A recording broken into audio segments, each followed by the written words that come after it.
நம்ம இந்திய அரசியலமைப்புச் சட்டம் நடைமுறைக்கு வந்து 50 வருஷம் கழிச்சு அது எப்படி வேலை செய்யுதுன்னு ஆராயறதுக்காக ஒரு தேசிய ஆணையத்தை அமைச்சிருந்தாங்க. அத பத்தி தான் இந்த முழு விளக்கமும் இருக்க போகுது. யோசிச்சு பாருங்க, 2000வது வருஷம். நம்ம அரசியலமைப்புக்கு 50 வயசு. அப்போதைய இந்திய அரசாங்கத்துக்கு ஒரு கேள்வி எழுந்தது. இவ்வளவு காலமா இந்த அரசியலமைப்பு எதிர்பார்த்தபடிதான் செயல்பட்டிருக்கா? நாட்டு மக்களோட சமூக பொருளாதார வளர்ச்சிக்கு இது எந்த அளவுக்கு கை கொடுத்திருக்கு? இந்த கேள்விகளுக்கெல்லாம் விடை தேடத்தான் ஒரு பெரிய உயர்மட்ட ஆணையத்தை அமைச்சாங்க. சரி, நாம இதுல என்னவெல்லாம் பார்க்க போறோம்னா, முதல்ல இந்த ஆணையத்தோட நோக்கம் என்ன, அப்புறம் அது என்னென்ன பிரச்சனைகள் எல்லாம் கண்டுபிடிச்சது, அதுக்கு தீர்வா உரிமைகள்ல, நிர்வாகத்துல, தேர்தல் முறையிலன்னு என்னென்ன சீர்திருத்தங்களை முன் வச்சாங்க, கடைசியா இதுல இருந்து நாம தெரிஞ்சுக்க வேண்டிய முக்கிய விஷயங்கள் என்னன்னு வரிசையா பார்க்கலாம். முதற்கட்டமா, இந்த ஆணையம் எதுக்காக அமைக்கப்பட்டது, யாருடைய தலைமையில அது செயல்பட்டது, இதோட முக்கிய வேலை என்னன்னு புரிஞ்சுக்கலாம். இந்த ஆணையத்தோட பயணத்தை பாருங்க. 2000 ஆண்டு இந்த ஆணையம் அமைக்கப்பட்டது. சரியா 2 வருஷத்துல, அதாவது 2002ல தங்களோட அறிக்கையை அரசாங்கத்துக்கிட்ட சமர்ப்பிச்சிட்டாங்க. இதுக்கு தலைமை தாங்கியவர் யாருன்னு தெரியுமா? நம்ம உச்ச நீதிமன்றத்தோட முன்னாள் தலைமை நீதிபதி எம்.என். வெங்கடாச்சலையா. அவரோட சேர்த்து மொத்தம் 11 பேர் இந்த குழுவுல இருந்தாங்க. நீதிபதி ஜீவன் ரெட்டி, மூத்த வழக்கறிஞர் சோலி சோரப்ஜி மாதிரியான பெரிய சட்டமேதைகள்லாம் இதுல உறுப்பினர்களா இருந்ததுனால இந்த ஆணையத்தோட அறிக்கை ரொம்பவே மதிப்பு வாய்ந்ததா இருந்துச்சு. இங்க நாம ஒரு விஷயத்த ரொம்ப தெளிவா புரிஞ்சுக்கணும். இந்த ஆணையத்தோட வேலை அரசியலமைப்போட செயல்பாட்டை ஆராய்ந்து அதுல என்னென்ன மாற்றங்கள் கொண்டு வரலான்னு சொல்றத மட்டும்தான். அதை விட்டுட்டு அரசியலமைப்பை முழுசா மாட்டி எழுதுறது அவங்க வேலை இல்ல. அது மட்டும் இல்ல, இவங்க கொடுக்கற எந்த பரிந்துரையும் நம்ம அரசியலமைப்போட அடிப்படை கட்டமைப்பை மாத்திர மாதிரி இருக்கவே கூடாதுன்னு ஒரு நிபந்தனை. அதாவது ஜனநாயகம், கூட்டாட்சி தத்துவம் மாதிரியான அடிப்படை விஷயங்கள்ல கை வைக்கவே முடியாது.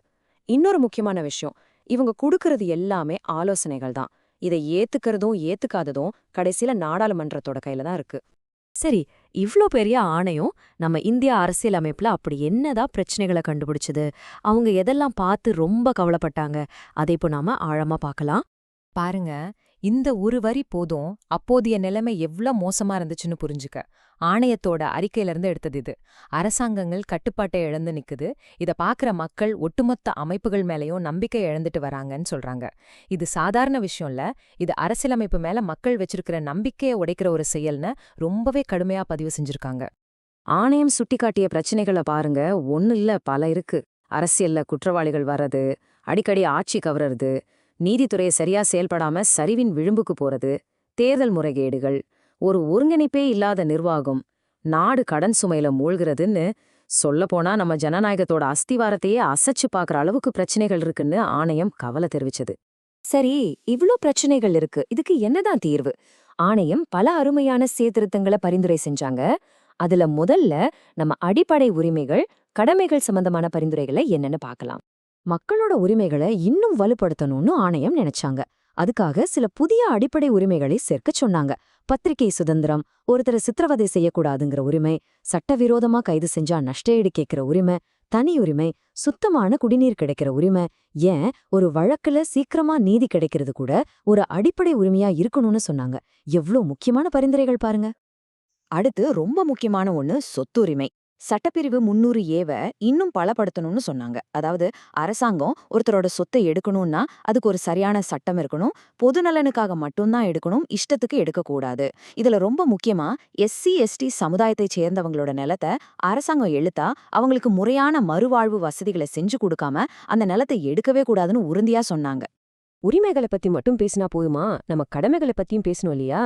அதனால ஒவ்வொரு குடிமகனும் கண்டிப்பா ஓட்டு போடணும், சரியா வரி கட்டணும், இதையெல்லாம் அடிப்படை கடமைகளா சேர்க்கணும்னு சொன்னாங்க. அதோட நீதிபதி வர்மா குழு கொடுத்த பரிந்துரைகளை அமல்படுத்த சொன்னாங்க. மக்கள் தொகையை கட்டுப்படுத்துறதும் ஒரு முக்கியமான கொள்கையா இருக்கணும்னு பரிந்துரை செஞ்சாங்க. அடுத்ததா நம்ம அரசியல் மற்றும் நிர்வாக அமைப்புகள்ல ஸ்திரத்தன்மையை கொண்டு வரதுக்கும் ஊழலை குறைச்சு பொறுப்புணர்வை அதிகப்படுத்துறதுக்கும் என்னென்ன பரிந்துரைகள் செஞ்சாங்கன்னு பார்க்கலாம். நம்ம நாட்டுல அடிக்கடி அரசாங்கம் கழிந்து அரசியல் குழப்பம் ஏற்படுது இல்லையா? அதை தடுக்க ஆணையம் ஒரு சூப்பரான ஐடியா கொடுத்தாங்க. அதுதான் ஆக்கப்பூர்வமான நம்பிக்கையில்லா தீர்மானம். அப்படின்னா என்னன்னா, ஒரு பிரதமர் மேல நம்பிக்கை இல்லைன்னு தீர்மானம் கொண்டு வர எதிர்க்கட்சிகள் சும்மா அவரை கீழே இறக்குனா மட்டும் போதாது. அவருக்கு பதிலா இவர்தான் எங்களுடைய அடுத்த பிரதமர் வேட்பாளர்னு இன்னொருத்தரையும் அதே தீர்மானத்துல முன்மொழியணும். இதனால தேவையில்லாம ஆட்சியை கவிழ்க்கிறத தடுக்க முடியும். இதோட நிக்கல இன்னும் நிறைய சீர்திருத்தங்கள் இருக்கு. அமைச்சர்களோட எண்ணிக்கைய மக்களவை உறுப்பினர்கள்ல 10% தான் வச்சுக்கணும்னு சொன்னாங்க. ஊழலை ஒழிக்க மத்தியில லோக்பால், மாநிலங்கள்ல லோகாயுக்தா அமைக்கணும். அப்புறம் மாநில அரசுகளை கலைக்க பயன்படுத்துற சட்டப்பிரிவு 356 ரொம்ப ரொம்ப அரிதான சூழ்நிலையில கடைசி ஆயுதமா மட்டும்தான் பயன்படுத்தணும்னு ரொம்ப அழுத்தமா சொன்னாங்க. அதோட நீதிபதிகளோட ஓய்வு வயதையும் கூட்ட சொல்லி பரிந்துரை செஞ்சாங்க. இப்போ நம்ம தேர்தல் முறையை எப்படி சுத்தப்படுத்துறது, அடிமட்டத்துல மக்களுக்கு எப்படி அதிகாரம் கொடுக்கறது, சமூக நீதியை எப்படி வலுப்படுத்துறதுன்னு ஆணையம் சொன்ன யோசனைகளை பார்க்கலாம். அரசியல்ல இருக்கிற குற்றவாளிகளை ஒழிக்க ஆணையம் சில அதிரடி பரிந்துரைகளை முன்வச்சது. 5 வருஷத்துக்கு மேல தண்டனை கிடைக்கக்கூடிய ஒரு கிரிமினல் வழக்குல ஒருத்தர் மேல நீதிமன்றம் குற்றச்சாட்டை பதிவு செஞ்சாலே போதும், அவரை தேர்தல்ல நிக்கவே விடக்கூடாதுன்னு சொன்னாங்க. ஒரு எம்பியோ எம்எல்ஏவோ கட்சி மாறினா அவரோட தகுதி நீக்கத்தை சபாநாயகர் முடிவு செய்யாம தேர்தல் ஆணையமே முடிவு செய்யணும்னு சொன்னாங்க.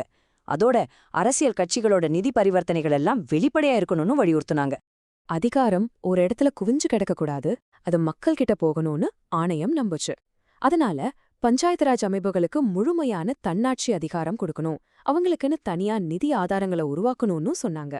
இதோட பழங்குடியின மக்கள் வாழ்ற பகுதிகளை 6வது அட்டவணையில சேர்த்து அவங்களுக்கு கூடுதல் பாதுகாப்பு கொடுக்கவும், SC/ST மக்களுக்கு எதிரான வன்கொடுமை வழக்குகளை விசாரிக்க சிறப்பு நீதிமன்றங்களை அமைக்கவும் பரிந்துரை செஞ்சாங்க. இதுவரைக்கும் நாம பார்த்த இந்த ஆணையத்தோட வேலைய சுருக்கமா தொகுத்து பார்க்கலாம்.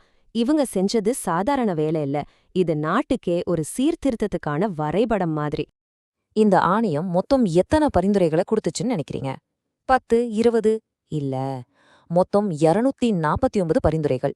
இந்த ஒரு நம்பரே போதும் இந்த ஆணையம் எவ்வளவு ஆழமா எவ்வளவு விரிவா வேலை செஞ்சிருக்குன்னு நம்மால புரிஞ்சுக்க முடியும். இந்த 249 பரிந்துரைகளையும் சும்மா கொடுக்கல, அதை எப்படி செயல்படுத்தணும்னு அழகா பிரிச்சு கொடுத்தாங்க. இதுல 58 பரிந்துரைகளை அமல்படுத்த நம்ம அரசியலமைப்பு சட்டத்தையே திருத்தணும். 86 பரிந்துரைகளுக்கு நாடாளுமன்றத்துல புதுசா சட்டம் இயற்றணும். மீதி இருக்கிற 105 பரிந்துரைகளை அரசாங்கம் ஒரு நிர்வாக உத்தரவு மூலமாவே செயல்படுத்த முடியும்னு தெளிவா சொல்லிட்டாங்க. சரி, இப்போ போட்டித் தேர்வுகளுக்கு தயாராகிற நண்பர்களுக்காக இந்த பாடத்துல இருந்து நம்ம கண்டிப்பா ஞாபகம் வச்சுக்க வேண்டிய முக்கியமான விஷயங்களை ஒரு தடவை வேகமா பார்த்துடலாம். வாங்க, ஒரு சின்ன ரிவிஷன். இந்த ஆணையத்தோட தலைவர் யாரு? MN வெங்கடசாலையா. எந்த வருஷம்? 2000ல ஆரம்பிச்சு 2002ல அறிக்கை சமர்ப்பிச்சாங்க. முக்கியமான கருத்துக்கள் என்னென்ன? ஆக்கப்பூர்வமான நம்பிக்கையில்லா தீர்மானம், லோக்பால். இவங்களோட முக்கிய வேலை என்ன? அரசியலமைப்பை மறு ஆய்வு செய்வது, மாற்றி எழுதுவது இல்ல. முக்கிய குறிக்கோள் என்ன? அரசியல் ஸ்திரத்தன்மையையும் அரசியல்ல குற்றமயமாதலையும் தடுத்து நிறுத்துறது. இதுதான் நீங்க முக்கியமா ஞாபகம் வச்சுக்க வேண்டியது.